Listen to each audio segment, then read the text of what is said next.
ادع لنا ربك يبين لنا ما هي إن البقرة تشابه علينا وإنا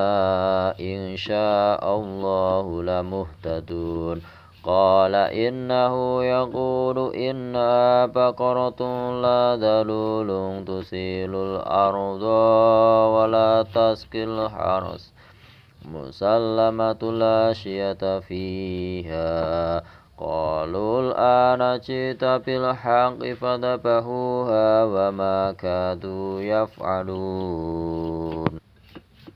وإذ قتلتم نفسا فادارأتم فيها والله مخرج ما كنتم تكتمون فقلنا اضربوه ببعضها كذلك يحيي الله الموتى ويريكم آياته لعلكم تعقلون ثم قست قلوبكم من بعد ذلك فهي كالحجارة أو أشد قسوة وإن من الحجارة لما يتفجر منه الأنهار